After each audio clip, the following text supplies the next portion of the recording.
I used to think I understood what cold meant. I grew up in Minnesota, after all, where the winters could freeze your eyelashes together and the wind would cut through your coat like it wasn't even there.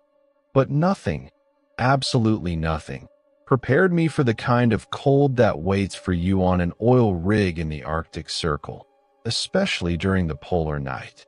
The first thing you notice isn't the temperature, though. It's the darkness. The kind of darkness that feels alive, pressing in on you from every direction, swallowing the horizon and erasing the line between sky and sea. When the chopper dropped me off on the landing pad, the sun had already set for the last time that year. It wouldn't rise again for nearly 2 months. I remember stepping out onto the metal grating, my boots crunching on a thin layer of frost, and looking up at the sky. There was nothing but blackness, broken only by the harsh white lights of the rig and the occasional flicker of green from the aurora. The wind howled, carrying the scent of diesel and salt and something else, something old and sharp that I couldn't quite place. I'd taken the job for the money, plain and simple. My dad always said that desperation makes you brave, but I think it just makes you reckless. I'd been laid off from my last job, bills piling up, and when the recruiter called with an offer that sounded too good to be true, I didn't ask too many questions. 6 weeks on, 2 weeks off, hazard pay, and a bonus if I made it through the winter. All I had to do was keep the night shift running and follow a few special procedures. I figured it was just corporate speak for safety protocols. I was wrong. The rig itself was a sprawling beast of steel and pipes, perched on the edge of the continental shelf like a fortress against the void. There were about 20 of us on rotation, most of them veterans who'd worked the Arctic for years. The crew was a mix of roughnecks, engineers, and a handful of specialists like me, maintenance techs who could fix anything from a jammed pump to a frozen generator. My first impression of the place was that it was too quiet. Even with the constant thrum of machinery and the occasional shout from the drill floor, there was a heaviness in the air, a sense that the rig was holding its breath. I chalked it up to nerves and exhaustion from the long flight. I was met at the landing pad by a man named O'Malley, the night supervisor. He was a big guy, with a beard that looked like it could stop a bullet and eyes that never seemed to blink. He didn't bother with small talk, just handed me a hard hat and a pair of insulated gloves and told me to follow him. We walked through a maze of catwalks and stairwells, the metal groaning under our weight. The wind found every gap in my gear, slicing through the layers and making my teeth ache. O'Malley led me to the mess hall, where a handful of men sat hunched over mugs of coffee, their faces drawn and pale in the fluorescent light.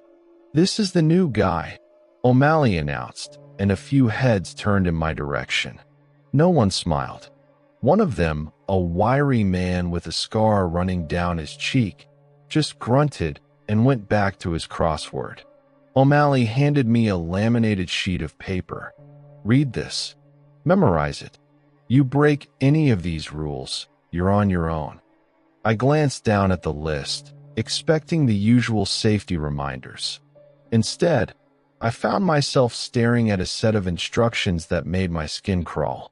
Rules for surviving the polar night. Never go outside alone after midnight, no matter what you hear. If you see lights moving on the ice, do not investigate. Keep all doors locked from sundown to sunrise. Double check every hour. If someone knocks and claims to be a crew member, verify their identity through the intercom. If they can't answer a personal question, do not let them in. If the alarms sound 3 times in a row, gather in the mess hall and wait for further instructions. Do not split up.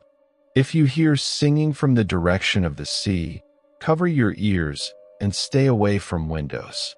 Never, under any circumstances, shut off the floodlights.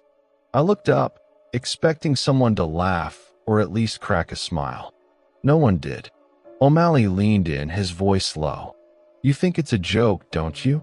Everyone does, at first. But you'll learn. The rules are the only reason any of us are still here. I try to play it cool, folding the sheet and tucking it into my jacket. What happens if you break one? The man with the scar looked up, his eyes flat and cold. You don't get a second chance. The mess hall fell silent. I felt every eye on me, weighing, judging, waiting to see if I'd be the next idiot to test the rules. O'Malley clapped me on the shoulder, breaking the tension. Get some food for you. Your shift starts at 2200. I'll show you your bunk. I sat down at the end of the table, picking at a plate of something that might have been chicken. The others kept their distance, talking in low voices, glancing at the clock on the wall.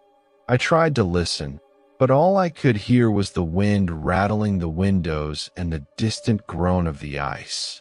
After dinner, O'Malley led me to the crew quarters, a narrow hallway lined with metal doors, each one marked with a name and a number. My bunk was at the far end, next to the emergency exit. The room was small but warm, with a single bed, a battered desk, and a porthole that looked out onto the endless black. I unpacked my things, trying not to think about the rules. It was just a list, I told myself. Superstition. Every remote job had its rituals. But as I lay in bed, listening to the creaks and sighs of the rig settling into the night, I couldn't shake the feeling that I'd just stepped into something I didn't understand. At 2150, my alarm buzzed. I pulled on my gear, checked my flashlight, and headed for the control room. The corridors were empty. The only sound was my own footsteps echoing off the metal walls. I passed the mess hall, where the lights were still on and a few men sat hunched over their coffee, eyes fixed on the door. O'Malley was waiting for me in the control room, his face grim. You ready? I nodded, trying to hide my nerves. He handed me a radio. Keep this on you at all times. If anything feels wrong, call me. And remember, follow the rules. No matter what. I took the radio, feeling the weight of it in my hand. The clock on the wall ticked over to 2200. My first night shift on the rig had begun. The control room was a cramped space filled with humming monitors, blinking lights, and the constant, low drone of machinery. Through the reinforced glass, I could see the main deck, bathed in harsh white light from the flood lamps. Beyond that, only darkness, thick, impenetrable, and absolute. O'Malley gave me a quick rundown of the systems: pressure gauges, temperature readouts, emergency shutoffs. Most of it was familiar, but the way he spoke, quick, clipped, always glancing at the clock, made it clear that routine was more than just habit here. It was survival. Every hour, on the hour, you do a walkthrough, he said. Check the doors, check the lights, check the cameras. If you see anything weird, you call me. Don't try to handle it yourself. I nodded, jotting down notes in a small spiral notebook. My hands shook a little, but I told myself it was just the cold. O'Malley paused at the door. One more thing.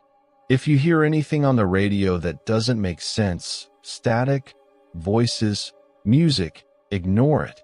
Only respond if you hear my call sign.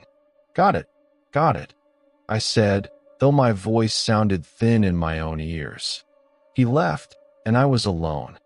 For the first hour, nothing happened.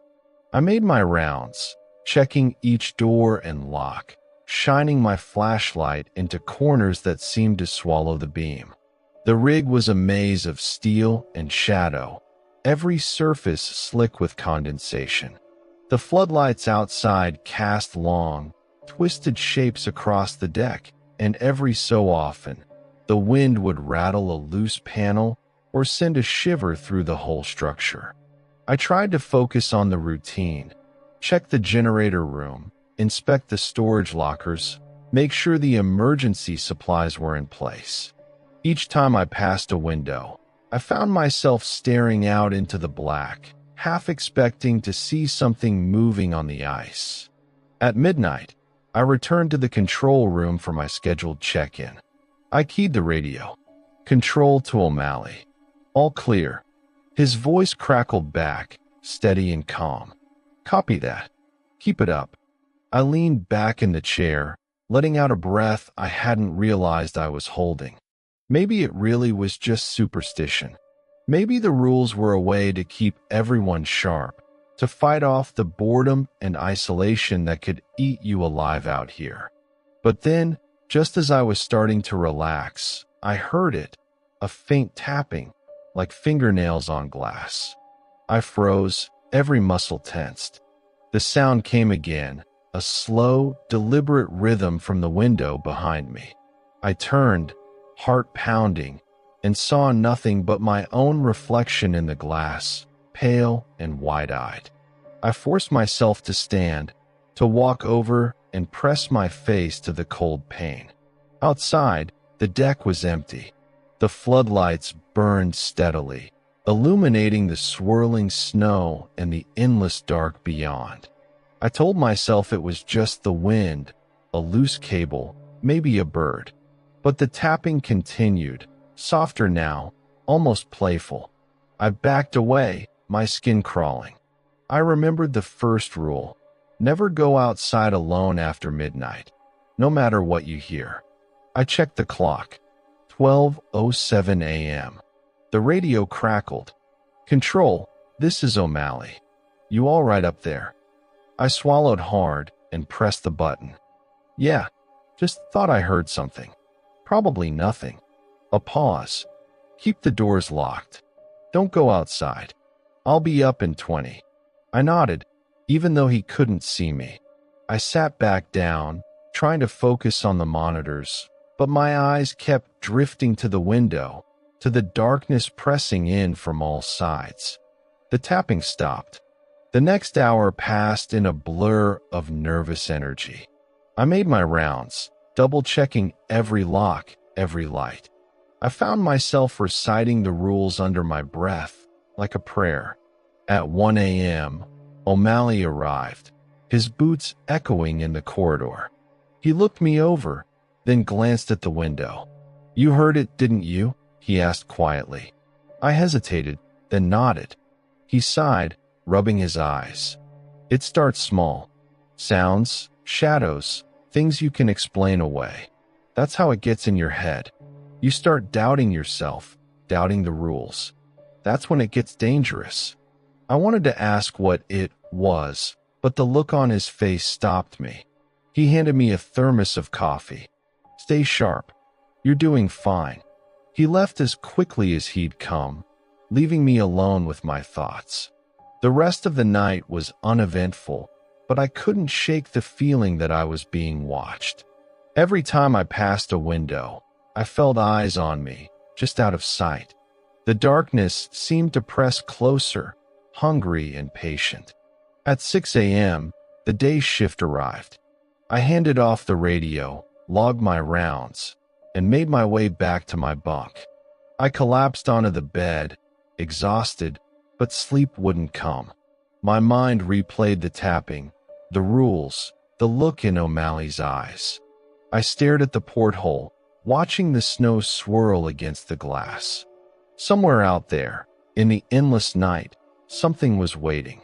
I drifted off eventually, dreams filled with shadows and voices calling my name. When I woke up, it was late afternoon. The rig was quieter than usual, the crew moving with a kind of nervous energy. I found O'Malley in the mess hall, nursing a mug of coffee. He nodded to the seat across from him. How'd you sleep? Not great, I admitted. He grunted. No one does, this time of year. I hesitated, then pulled the laminated sheet from my jacket. These rules. How long have they been around? O'Malley stared into his coffee. Long as I've been here. Longer, probably. Some of the old-timers say the first crew wrote them after a bad winter. Lost half the men in a single night. No one talks about what happened, but the rules stuck. I shivered, remembering the tapping on the glass. O'Malley leaned in, his voice low. You want to make it through the season, you follow the rules. No exceptions. No shortcuts.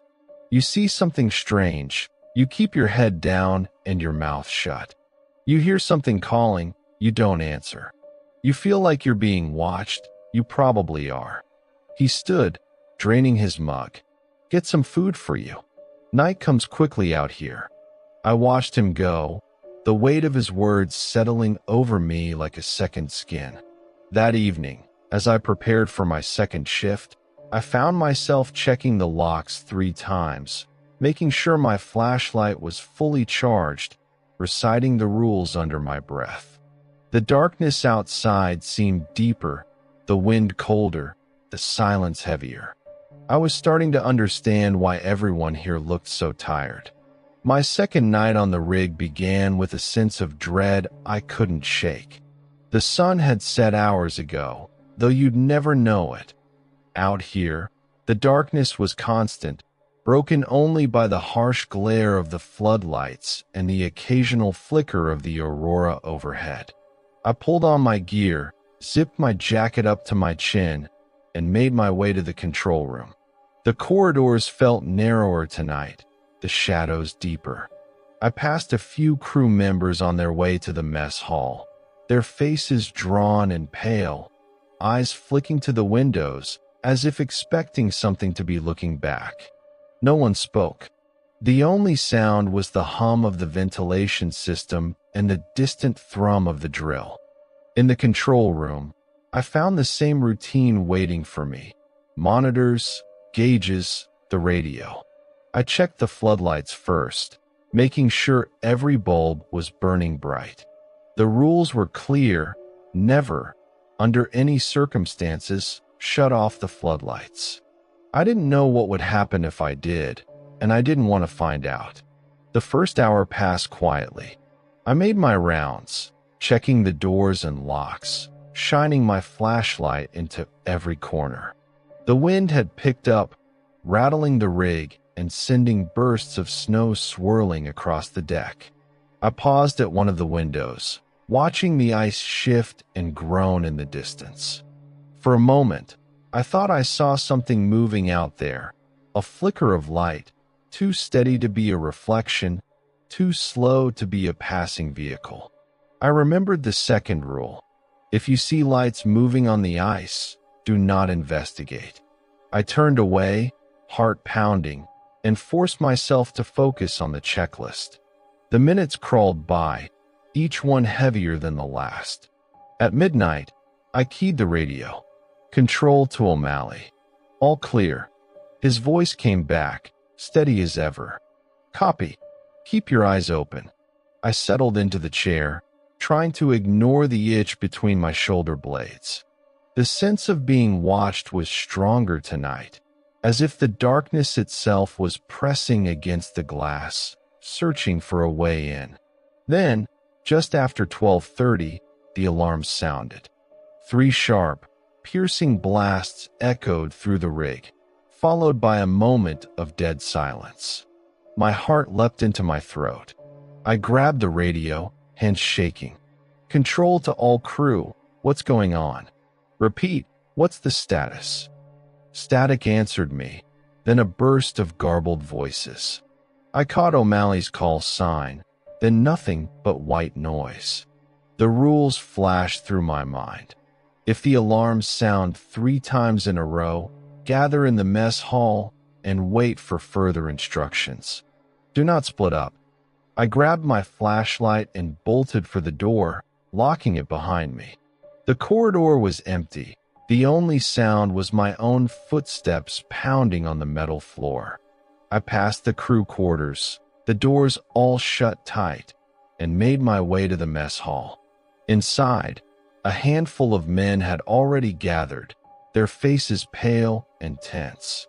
O'Malley stood by the door, radio in hand, eyes scanning the room. Everyone here? he asked, voice tight. A few heads nodded. I counted 8 of us, out of 20. My stomach twisted. Where's the rest of the crew? I asked. O'Malley shook his head. Some were on the lower deck. Others in the engine room. We wait. That's the rule. We sat in silence. The only sound the wind howling outside and the distant groan of the rig. Someone poured coffee, the smell sharp and bitter in the cold air. No one spoke. No one dared. Minutes passed. The radio crackled, but no voices came through. I found myself staring at the door, half expecting it to burst open at any moment. Then, from somewhere down the hall, came a knock. It was soft at first, almost tentative, then louder, more insistent. "Let me in," a voice called. "It's Carter. Please, open up." O'Malley's face went white. He moved to the intercom, pressing the button. "Carter, what's your wife's name?" A pause. "Then what?" "It's me." "O'Malley, just open the door." O'Malley's hand hovered over the lock. "What's your wife's name, Carter?" Another pause.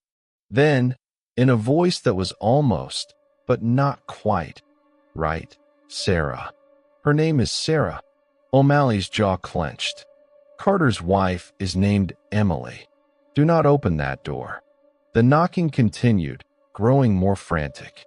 The voice changed, shifting from pleading to angry, then to something else, something cold and hollow.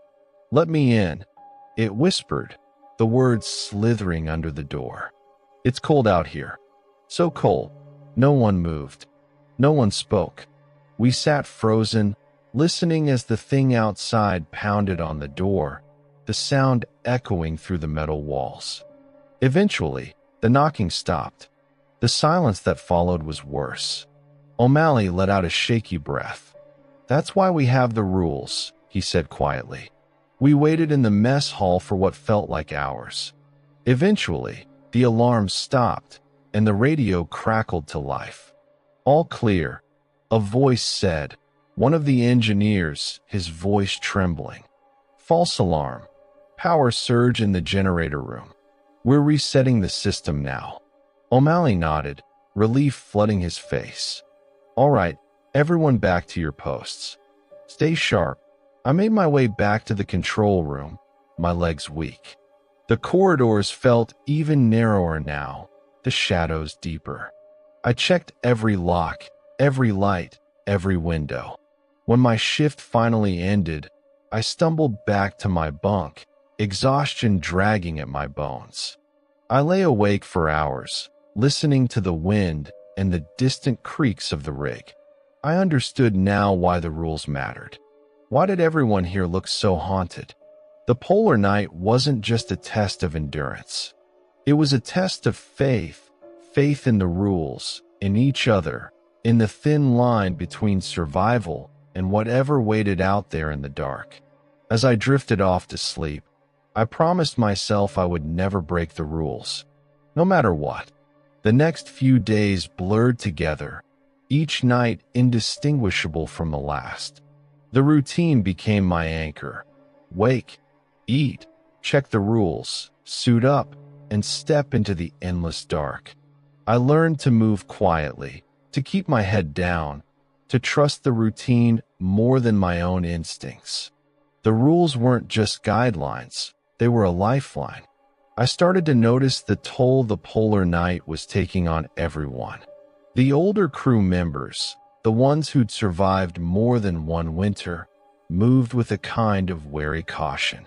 They spoke in low voices, avoided the windows, and never, ever went anywhere alone after midnight. The newer guys, like me, were quieter now, the bravado and jokes from the first week gone. We all felt it. The pressure, the isolation, the sense that the darkness was watching. One evening, as I was finishing my meal in the mess hall, a man named Vasquez slid into the seat across from me. He was one of the engineers, a quiet guy with tired eyes and a nervous habit of tapping his fingers on the table. "You're holding up better than most," he said. voice low.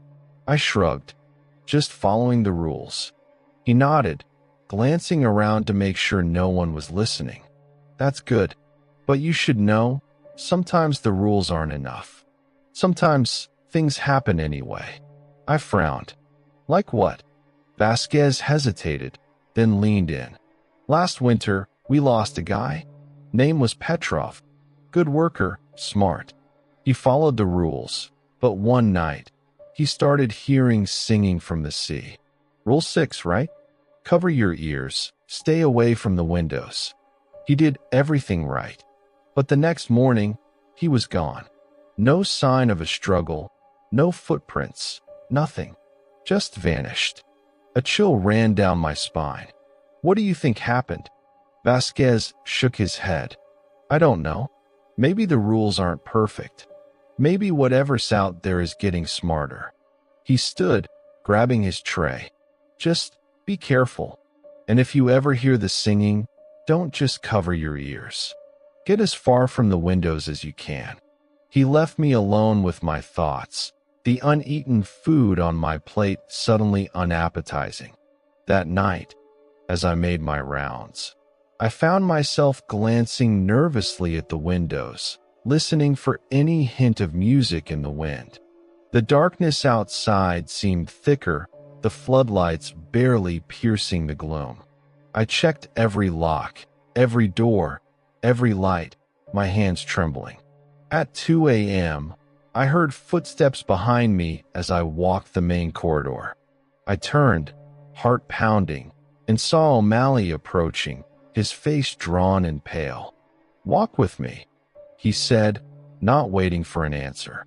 We moved through the rig together, checking doors and lights. O'Malley was silent for a long time, then finally spoke. You're doing good, he said. Most new guys crack by now. I managed a weak smile. I'm just stubborn, I guess. He stopped at a window, staring out into the black. You ever wonder why we stay? Why do we keep coming back, year after year? I shrugged. The money, I guess. O'Malley shook his head. It's more than that. Out here, you see things you can't explain. Things that make you question everything you thought you knew. But you also learn what you're made of. You learn who you can trust. The rules, they're not just about survival. They're about holding on to your humanity. He turned to me, his eyes hard. Don't ever forget that. The darkness out there, it's not just cold and empty. I'm hungry. It wants to take more than your life. It wants your mind, your soul. The rules keep it at bay, but only if you believe in them. We finished the round in silence. When we reached the control room, O'Malley clapped me on the shoulder. Get some rest when your shift's over. You'll need it. He left, and I was alone again. The hours dragged by, each one heavier than the last. I found myself jumping at every sound, every flicker of movement on the monitors. At 3:30 a.m., the radio crackled to life. Control, this is Vasquez. I'm in the engine room.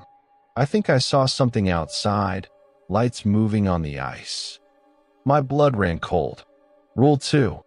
If you see lights moving on the ice, do not investigate. I grabbed the radio. Vasquez, do not go outside. Stay where you are. Lock the doors. A pause. Copy that. But it looked like someone waving a flashlight. Could be one of the crew. I felt a surge of panic. Everyone's accounted for. No one's outside. Stay put. The radio went silent. I stared at the monitors, willing Vasquez to listen, to follow the rules. Minutes passed. Then, a faint knock at the control room door. I froze. The knock came again, louder this time. It's Vasquez, a voice called. Let me in. I moved to the intercom, heart pounding. What's my middle name?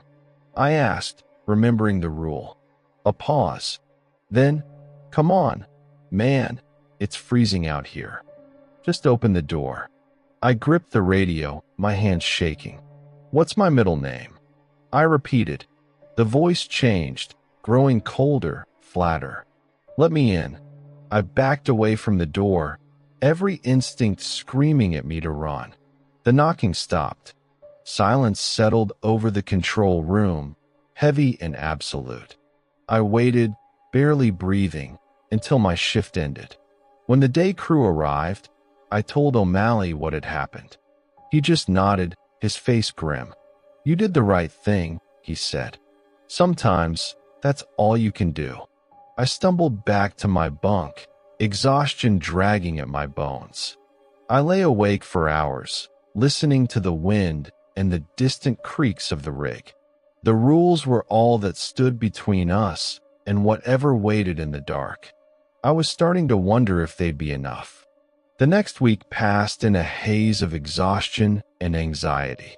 The darkness outside seemed to grow heavier with each passing day, pressing against the rig like a living thing. Sleep became a luxury, snatched in brief, restless intervals. I started to understand why the veterans all looked so hollow-eyed and jumpy. The polar night wasn't just a test of endurance, it was a siege. One night, as I was making my rounds, I found Vasquez in the storage room, sitting on a crate with his head in his hands. He looked up as I entered, his eyes bloodshot and haunted. "I can't do this much longer," he whispered. "I keep hearing things. Voices. Sometimes I think I see faces in the windows." I sat beside him, unsure what to say. I wanted to tell him it was just the isolation, the darkness playing tricks on his mind. But I'd seen enough to know better. "We just have to make it through," I said quietly. "Follow the rules. Stick together." Vasquez nodded, but I could see the doubt in his eyes. That night, the wind howled louder than ever, rattling the rig and sending shudders through the metal walls. I checked the floodlights, making sure every bulb was burning bright. The rules were clear: never, under any circumstances, shut off the floodlights. At 2:45 a.m., the lights flickered. I froze, heart pounding. The monitors in the control room glitched, static crawling across the screens. For a moment, the only illumination came from my flashlight, its beams swallowed by the darkness. Then, as suddenly as it had started, the lights snapped back on. I let out a shaky breath, checking the generator readouts. Everything looked normal, but I couldn't shake the feeling that something had changed. The radio crackled. "Control, this is O'Malley. You see that?" "Yeah," I replied, voice trembling. Lights flickered. "Everything's back now." A long pause. "Stay alert. If the lights go out again, gather in the mess hall. Don't wait." "Copy that." I made another round, checking every door and lock. The corridors felt tighter, the shadows deeper. I passed the crew quarters, hearing muffled voices behind closed doors, prayers, maybe, or desperate attempts at conversation to keep the fear at bay. As I turned a corner, I nearly collided with a man I didn't recognize. He wore a crew jacket, but his face was wrong. Too pale, eyes too wide, smile too sharp. "Hey," he said, voice flat. "Have you seen Vasquez?" I stepped back, every instinct screaming at me to run. "Who are you?" He grinned, showing too many teeth. "Just a friend. Tell him I'm looking for him." He turned and walked away, his footsteps echoing down the corridor. I stood frozen, heart racing. I wanted to call out, to warn the others, but my voice caught in my throat. I hurried back to the control room, locking the door behind me. I checked the monitors, scanning every camera feed for any sign of the stranger. Nothing. Just empty corridors and the endless dark outside. At 3:30 a.m., the singing started. It was faint at first, barely more than a whisper on the wind. A woman's voice, sweet and mournful, drifting in from the direction of the sea. I felt it tug at me, pulling me toward the window. "Rule 6. If you hear singing from the direction of the sea, cover your ears and stay away from windows. I grabbed my headphones, jamming them over my ears, and turned away from the glass. The song grew louder, more insistent, worming its way into my mind. I pressed my hands over the headphones, squeezing my eyes shut. The urge to look was overwhelming. I could almost see her, pale and beautiful, standing on the ice, her arms outstretched. I forced myself to focus on the rules, reciting them under my breath like a mantra. The singing faded, replaced by the familiar howl of the wind. I slumped in the chair, sweat soaking my shirt. My hands shook as I removed the headphones, listening for any sign that the danger had passed. The radio crackled. "Control, this is O'Malley. Are you good?" "Yeah, I managed." Heard the singing. "Didn't look good." "That's all you can do." The rest of the shift passed in a blur. When the day crew arrived, I stumbled back to my bunk, exhaustion dragging at my bones. I dreamed of the woman on the ice, her song echoing in my mind. When I woke, the rig was in chaos. Vasquez was missing. The crew searched every inch of the rig, storage rooms, engine rooms, even the crawl spaces beneath the deck. No sign of him. No footprints. No blood. Nothing. It was as if he'd simply vanished. O'Malley gathered us in the mess hall, his face grim. "We all know what happened," he said quietly. "We've lost people before. We'll lose more before the season's out. All we can do is follow the rules and watch each other's backs." No one spoke. The silence was heavy, suffocating. That night, as I prepared for my shift, I found myself checking the locks 3 times, making sure my flashlight was fully charged, reciting the rules under my breath. The darkness outside seemed deeper, the wind colder, the silence heavier. I was starting to understand why everyone here looked so tired. The loss of Vasquez hit the crew hard. His bunk was left untouched, his name still taped to the door, as if he might walk back in at any moment. But we all knew better. The rules had claimed another, and the darkness outside seemed to press even closer, as if emboldened by our loss. I found myself growing more paranoid with each passing night. Every sound became suspect, every shadow a potential threat. I started carrying my laminated sheet of rules everywhere, running my thumb over the words until the edges curled. The rules were all that stood between us and whatever waited out there, and I clung to them like a lifeline. One night, as I was making my rounds, I heard footsteps behind me. I spun, heart hammering, but saw only O'Malley, his face drawn and tired. "Couldn't sleep," he said, voice rough. "Thought I'd check the locks." We walked together in silence, the only sound of our boots on the metal floor. O'Malley paused at a window, staring out into the black. "You ever wonder what's really out there?" he asked quietly. I hesitated. "Sometimes, but I try not to." He nodded. "Smart. The less you think about it, the better. The rules work, but only if you believe in them. Doubt is what gets you killed." We finished the round in silence. When we reached the control room, O'Malley lingered at the door. "Listen," he said, voice low. "If anything happens to me, you take charge. Make sure everyone follows the rules. No exceptions." I swallowed hard, the weight of responsibility settling on my shoulders. "I will." He clapped me on the back, then disappeared down the corridor. The rest of the shift passed uneventfully, but I couldn't shake the feeling that something was coming. The air felt charged, electric, as if the rig itself was holding its breath. The next night, the storm hit.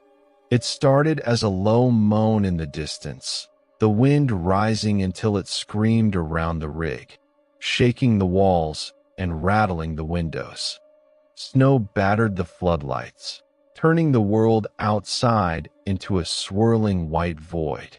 The temperature plummeted, frost creeping across the glass. The crew huddled in the mess hall, eyes wide, voices hushed.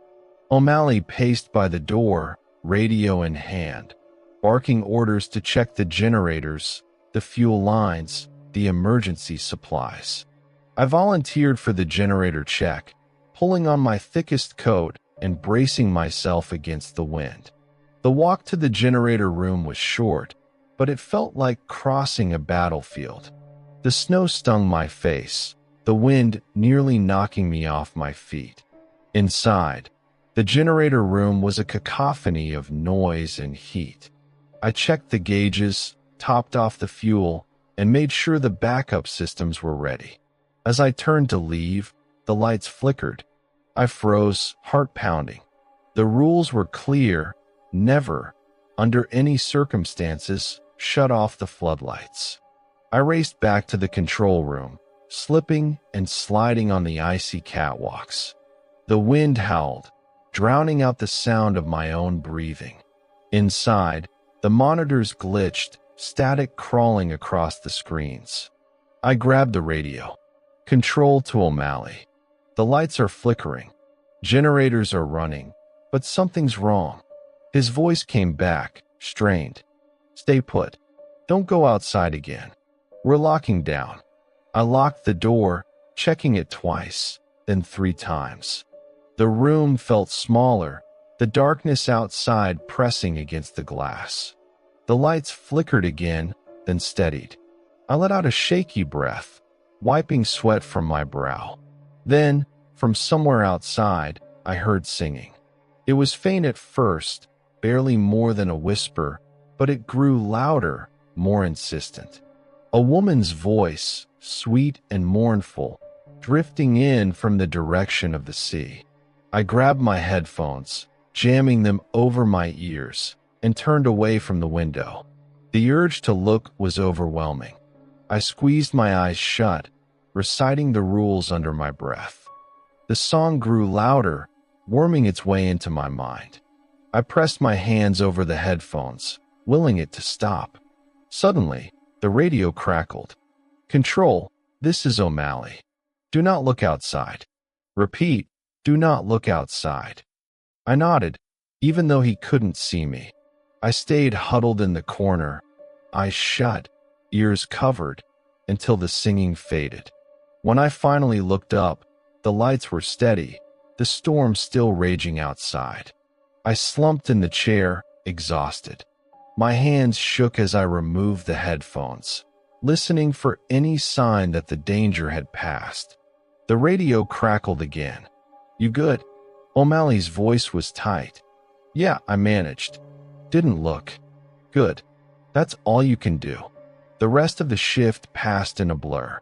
When the day crew arrived, I stumbled back to my bunk, sleeping, claiming myself before I could even undress. I dreamed of the woman on the ice, her song echoing in my mind, her eyes empty and cold. When I woke, the storm had passed, but the rig felt different, quieter, more fragile, as if the darkness had left its mark. O'Malley called a meeting in the mess hall. The crew gathered, faces pale and drawn. We made it through, he said, voice hoarse. But we lost power for a few minutes. The floodlights went out on the south deck. If anyone saw anything, if anyone heard anything, report it now. No one spoke. The silence was heavy, suffocating. O'Malley nodded. All right. We stick to the rules. We watch each other's backs. We survive. That night, as I prepared for my shift, I found myself checking the locks 3 times, making sure my flashlight was fully charged, reciting the rules under my breath. The darkness outside seemed deeper, the wind colder, the silence heavier. I was starting to understand why everyone here looked so tired. The days and nights blurred together, the endless dark outside making it impossible to tell one from the other. I lost track of how long I'd been on the rig. My world shrank to the routine. Wake, eat, check the rules, suit up, and step into the cold. The rules became my religion, each one a prayer against the things that waited in the night. But even rituals can't keep fear at bay forever. One night, as I was making my rounds, I found myself in the lower corridor, the one that ran along the edge of the rig closest to the sea. The wind was howling, rattling the metal walls, and the floodlights outside cast long, shifting shadows across the floor. I paused at a window, staring out into the black, and for a moment, I thought I saw a movement, something pale and thin, gliding across the ice. I turned away, heart pounding, and hurried on. Rule 2. If you see lights moving on the ice, do not investigate. I'd learned to trust the rules, even when every instinct screamed at me to do otherwise. As I rounded the corner, I nearly collided with one of the new guys, a kid named Harris. He looked terrified, his eyes wide and wild. "Did you hear it?" he whispered, voice shaking. "Hear what?" He glanced over his shoulder, as if afraid something might be following him. "The singing. I heard it last night. I tried to cover my ears, but I think I looked. Just for a second. A chill ran down my spine. Did you see anything?" He shook his head, but I could see the fear in his eyes. "I don't know. I keep dreaming about her. She's out there, waiting." I put a hand on his shoulder. "Listen to me. You have to follow the rules. No matter what. If you hear the singing again, get as far from the windows as you can. Don't look. Don't listen." He nodded, but I could tell he wasn't convinced. That night, I kept a close eye on Harris, watching for any sign that he might break. The darkness outside seemed thicker, the wind colder, the silence heavier. At 1 a.m., the alarm sounded, 3 sharp blasts, echoing through the rig. I grabbed my radio.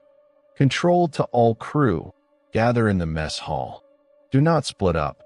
I made my way to the mess hall, heart pounding. The crew trickled in, faces pale and drawn. O'Malley did a head count, his jaw tight. "We're missing Harris," he said. Panic surged through me. I saw him in the lower corridor an hour ago. O'Malley grabbed his radio. "Harris, report. Where are you?" Static answered him. We waited, the tension in the room thick enough to choke on. Minutes passed. Then, from somewhere down the hall, came a knock. "It's Harris," a voice called. "Let me in." O'Malley moved to the intercom. "What's my call sign?" he asked. A pause. Then, "Come on, man, it's freezing out here. Just open the door." O'Malley's face went hard. "What's my call sign?" The voice changed, growing colder, flatter. "Let me in." No one moved. No one spoke. We sat frozen, listening as the thing outside pounded on the door, the sound echoing through the metal walls. Eventually, the knocking stopped. The silence that followed was worse. O'Malley let out a shaky breath. "That's why we have the rules," he said quietly. We waited in the mess hall for what felt like hours. Eventually, the alarm stopped, and the radio crackled to life. "All clear," a voice said, one of the engineers, his voice trembling. "False alarm. Power surge in the generator room. We're resetting the system now." O'Malley nodded, relief flooding his face. "All right, everyone back to your posts. Stay sharp." I made my way back to the control room, my legs weak. The corridors felt even narrower now, the shadows deeper. I checked every lock, every light, every window. When my shift finally ended, I stumbled back to my bunk, exhaustion dragging at my bones. I lay awake for hours, listening to the wind and the distant creaks of the rig. I understood now why the rules mattered. Why does everyone here look so haunted? The polar night wasn't just a test of endurance.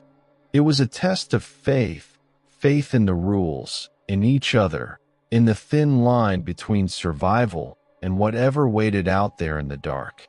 As I drifted off to sleep, I promised myself I would never break the rules, no matter what.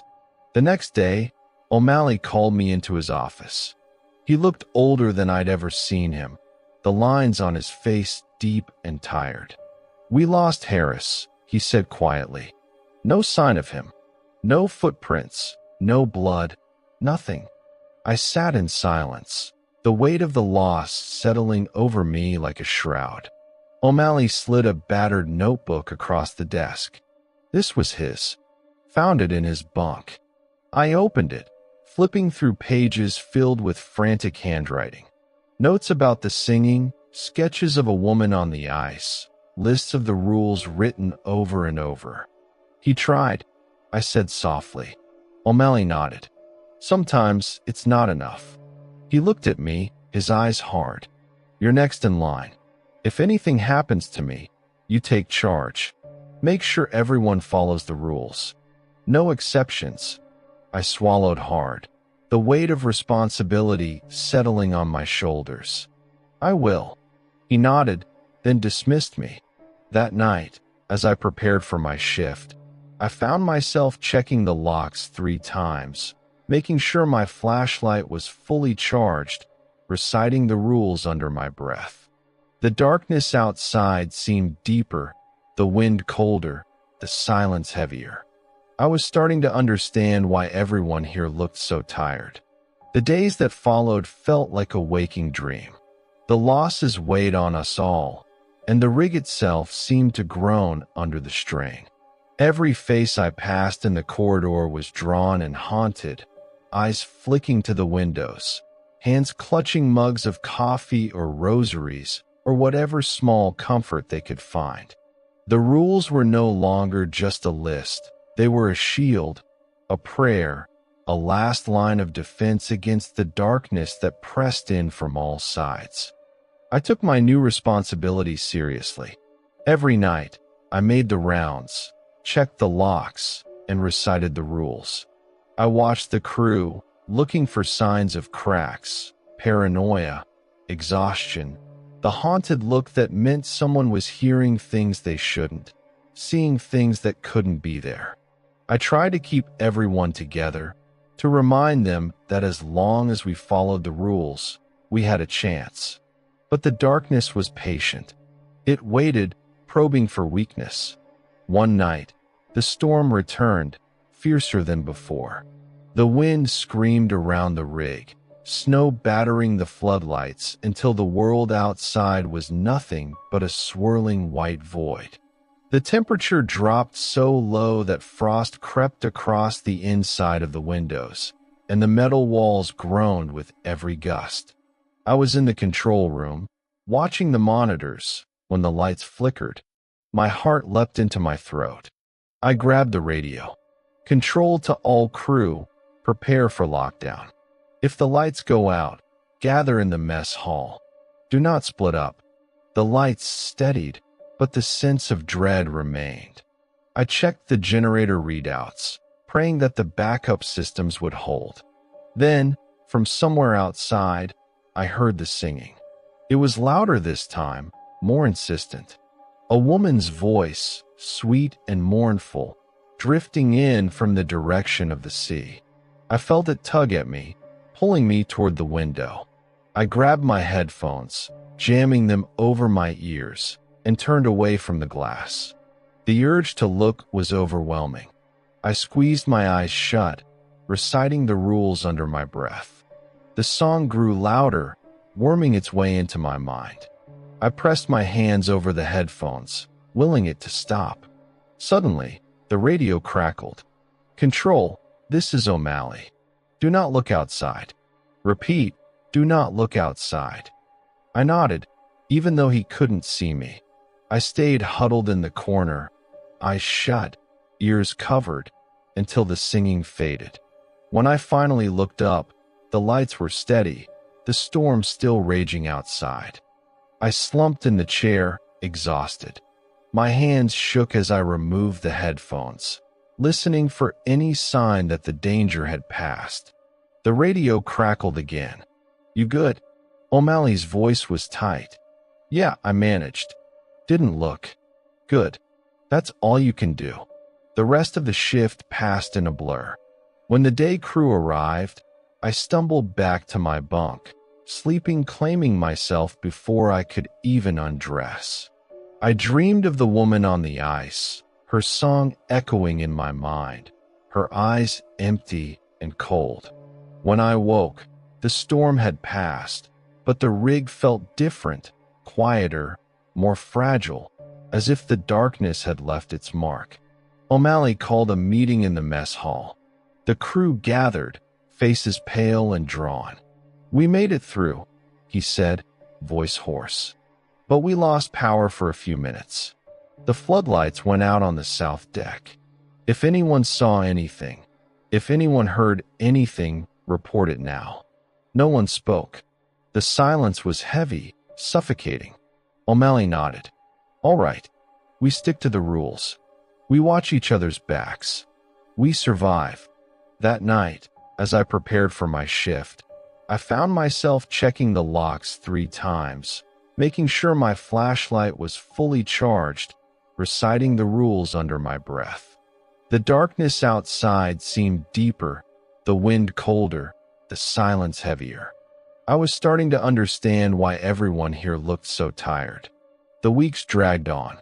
The polar night felt endless, a test of will and faith. I lost track of time, marking the days by the dwindling supplies and the growing list of names on the crew roster that would never be checked off again. Then, one morning, the sky began to lighten. It was subtle at first, a faint glow on the horizon, a hint of blue in the endless black. But it was enough. The crew gathered on the deck, staring out at the first sunrise in months, tears freezing on our cheeks. We'd made it. Not all of us, but enough. O'Malley found me later, as I was packing my things. He looked tired, but there was a spark of pride in his eyes. "You did good," he said. "You kept them together. You followed the rules." I nodded, too exhausted for words. He handed me the laminated sheet, now worn and creased. "Pass it on to the next guy. Make sure he understands." I took the sheet, feeling the weight of it in my hands. As the chopper arrived to take me home, I looked back at the rig, at the floodlights burning against the darkness, at the faces of the men and women who had survived. I thought of the ones we'd lost, of the rules that had kept us alive, of the darkness that would return with the next polar night. On the flight back to civilization, I found myself reciting the rules under my breath, unable to let them go. Never go outside alone after midnight, no matter what you hear. If you see lights moving on the ice, do not investigate. Keep all doors locked from sundown to sunrise. Double-check every hour. If someone knocks and claims to be a crew member, verify their identity through the intercom. If they can't answer a personal question, do not let them in. If the alarms sound 3 times in a row, gather in the mess hall and wait for further instructions. Do not split up. If you hear singing from the direction of the sea, cover your ears and stay away from windows. Never, under any circumstances, shut off the floodlights. I don't know what waits out there in the dark. I don't know if the rules will always be enough. But I know this. As long as there are people willing to follow them, there's hope. And if you ever find yourself on a remote Arctic oil rig, staring into the endless night, remember, some rules are written in blood, and breaking them is the last mistake you'll ever make.